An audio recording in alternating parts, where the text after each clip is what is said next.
Olá pessoal, este vídeo é sobre AVC. Eu sei, você deve estar pensando, mais um conteúdo sobre AVC, explicando o que acontece, quando acontece, enfim, muita informação repetida e bem pouco prática.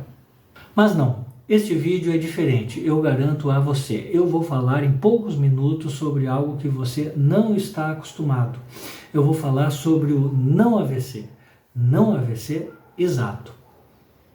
Aqui é o fisioterapeuta Adriano Daut de Porto Alegre. Peço a você não esquecer de se inscrever no canal e de compartilhar este vídeo caso goste. E vamos nessa para, quem sabe, a informação mais valiosa do seu dia. Afinal, conhecimento nunca é demais.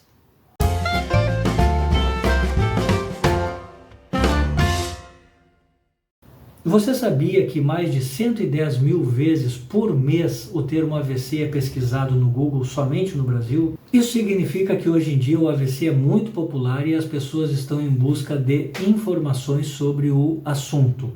E a internet está aí para isso mesmo, o que é muito bom. Agora vem a pergunta: o que será que as pessoas mais estão pesquisando sobre o AVC? E eu respondo, quer dizer, eu não. O Google mostra isso. Estatisticamente, o grande volume de pesquisas sobre o AVC inclui 4 questões. O que é AVC? Quais são os tipos de AVC, geralmente o isquêmico e o hemorrágico? Quais são os sintomas de um AVC e também quais são os tratamentos para o AVC? Estes pontos englobam 80 a 90% das pesquisas, enquanto outras informações sobre o tema, tais como causas e prevenção, ficam com um volume muito menor de procura, entre 10 a 20% das buscas. Onde eu quero chegar? Veja o seguinte: pesquisar sobre esses 4 pontos, o que é AVC, os tipos de AVC, os seus sinais e sintomas e sobre o tratamento do AVC, é pesquisar sobre algo que já aconteceu. A pessoa teve um AVC hemorrágico, a pessoa teve um AVC isquêmico, ela está apresentando sinais ou sintomas do lado esquerdo do corpo, ela está apresentando sinais do lado direito do corpo, na fala, na boca. Ela está precisando de tratamento médico, de remédios, de cirurgias. As sequelas advindas daí estão precisando de fisioterapia, fonoaudiologia, reabilitação. Enfim, repare, são muitas informações que servem para entender o AVC consumado, para entender aquilo que acontece na fase pós-AVC, após ele ter acontecido.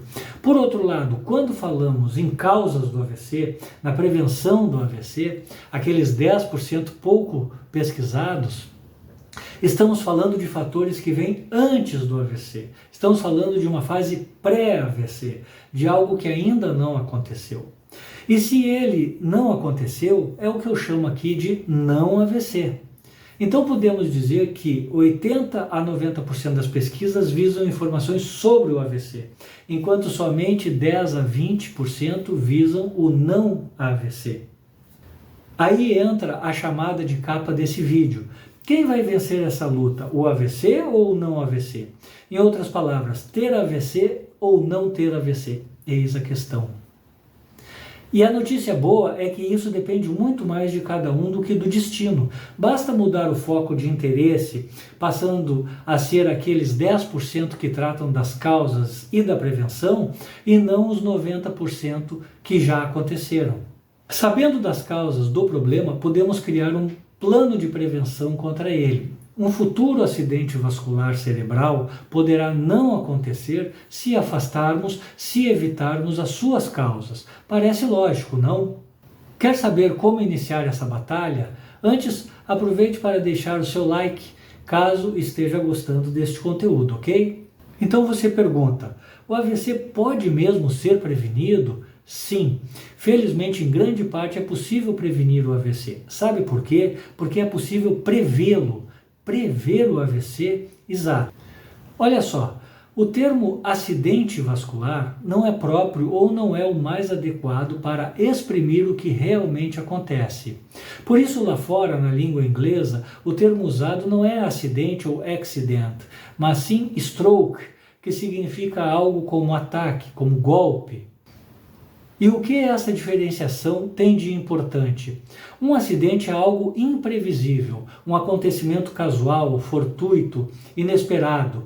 Se nós sabemos que existem causas que levam ao AVC e ao longo da vida deixamos essas causas progredirem, quando o AVC acontecer, ele não terá sido um acidente imprevisível, algo fortuito ou inesperado, mas a ação das causas nada casuais, nada fortuitas e de fato bastante esperadas, ou seja, temos um verdadeiro ataque, um verdadeiro golpe, mas não um acidente. E isso pode ser ampliado aos infartos cardíacos, pois muitas das causas que levam ao AVC levam igualmente ao infarto.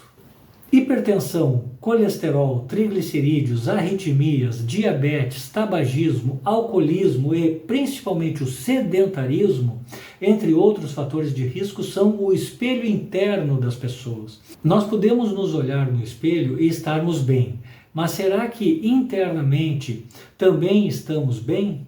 Por isso, a mensagem importante que eu quero deixar, que eu quero passar nesse vídeo, a minha indicação mesmo, não importa a sua idade, procure o médico para saber como evitar o AVC. Com esse foco específico, doutor, eu quero evitar o AVC. Ele vasculhará o seu interior para ver se você está bem agora, assim como poderá dizer que riscos você corre para daqui a 5, daqui a 10 anos e com certeza lhe orientará corretamente sobre o que fazer para que o não AVC vença em sua vida. E tenha certeza, isso será bem diferente de procurar respostas na internet. Para terminar, pense comigo, não é muito melhor procurar o médico sem ter a doença, ao invés de procurá-lo já com a doença, ou de procurar o fisioterapeuta porque precisa da reabilitação das sequelas? O que estou dizendo é uma coisa muito óbvia, porém quase sempre desprezada. Prevenir é melhor que remediar, principalmente quando se trata do AVC, ok? AVC pode ser evitado, tem prevenção, busque-a. Se você gostou desse conteúdo, compartilhe com seus contatos, afinal, conhecimento nunca é demais. Um grande abraço e até o próximo vídeo.